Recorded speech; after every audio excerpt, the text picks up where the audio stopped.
Hey there, viewers. Before I read Chapter 7 of Hotsy Feminazi, I'd like to do something that I've wanted to do for a long time. I really want to thank the car and especially the big truck drivers here in Los Angeles. I've been here for 16 years now. I've ridden a motorcycle the whole time, all year long, 12 months out of the year. And the skill of these drivers, the courtesy on the road, the desire to accommodate me as a motorcyclist has always been expressed on the road. I'm really thankful to the skill and the careful driving of the people with cars and trucks that I share the road with. I thank them, and I really have gratitude for how well they conduct themselves on the road. A lot of people make jokes about, New York drivers or LA drivers or something like that, as if they're bad. But wow, I'll tell you what, on the highways of LA and even on the side streets, you're pretty safe. At least that's been my experience. So anyway, here goes Chapter 7, motorcycles. And once again, it's just a little part of getting to know me. Before I ever had a child, I had a motorcycle. I love motorcycling, always have, always will. It's a big part of who I am. I was working at a grocery store when Stacie and I were first married. This was before I launched my illustrious car repair career. Thought of children had not yet presented itself. I was still fully me. A guy at work was selling a Honda CB 450 motorcycle. I had to have it. Stacie, the good wife, bought a Bellstar 120 full head helmet for me with her own money and advised me not to kill myself. Those were the salad days, my friend. The dude from work delivered the thing to my backyard at the house we lived in on Montgomery Street. I never, having operated a hand throttle or hand clutch before, but understanding the workings of those things, experimented with the new vehicle.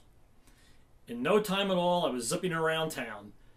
Eventually, I got another and another as I changed jobs from grocery store to the auto body shops. I got to the point where I had a 45-minute commute.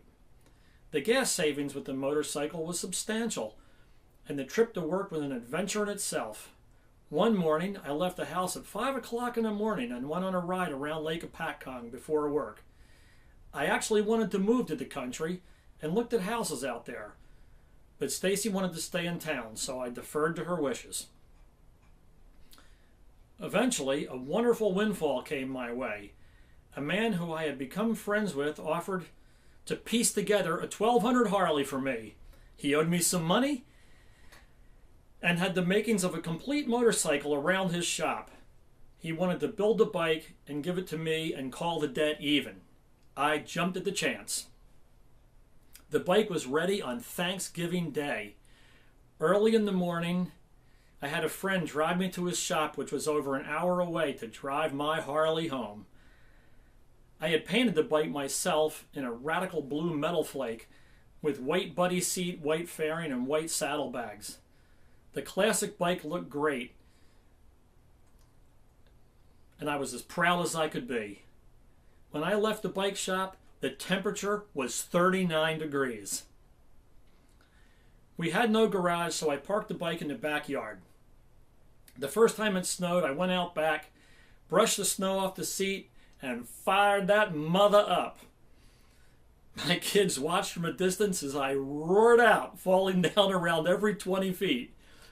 After a few falls, I laughed at them as they laughed at me. As I struggled the beast back into the parking spot, my oldest son said, "Wow, Daddy's crazy." I was proud of his understanding smile. I felt that he understood me.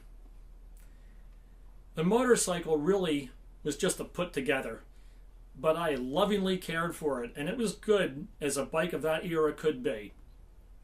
After a few years, a young yuppie who was a visionary designer wanted to take the old junker and make it a show bike. He, I, and a third guy made a three-way swap. We actually went to the Division of Motor Vehicles with a letter stating that the swap was an even trade and that as such, no sales tax should be due. The DMV allowed the trade as stated, and new titles were issued for the 3 bikes. That's how I got the 1988 Harley-Davidson Electra Glide FLHTP. Once again, the bike came to me at no cost. My wife disparaged my motorcycle passion. Though the entire time of our marriage, she never rode with me, not even once. She said, one of us has to survive to raise the kids. The 88 was great, and I forged many very fond memories with it. It was a real dependable and user-friendly vehicle. It was really just a stripped-down police bike, but it was a dream come true for me. It had an 80-inch Evo engine, belt drive, and a 5-speed. It was easy to maintain, and I had plenty of bros who pitched in to keep it right. When it came time for divorce, my wife asserted to the court that the bike had been appraised for $12,000. This was a lie. First of all, she never had possession of the bike to present it for an appraisal. I had the thing hidden. No appraisal. Second, the bike was an unpopular model with high mileage. Even if described to an expert, there is no way there could have been an appraisal of more than half that amount. Third, in reality, after bringing the bike to California where I worked for Harley-Davidson and rebuilding the top end of the engine, adding many chrome and custom upgrades, a new front fender, and advertising the bike for months and displaying it in a showroom, I was only able to get $8,000, on which I paid a sales commission. There was a court order that stated that I should pay Stacie $6,000 to keep my own bike. The construction of the lie about its value was personal. It was designed to be punitive and cruel. The bike cost her nothing. It was just a mean thing to do. It was childish. You know, I've tried to keep my best to keep my anger, my personal vitriol, and snarky remarks out of the book. But shame on Stacie for this, and shame on her evil liar of a lawyer.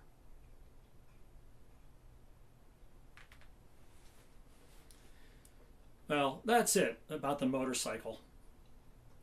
Anyway, I'll be back soon again with Chapter 8. And it's more about me, getting to know me. Thanks for watching.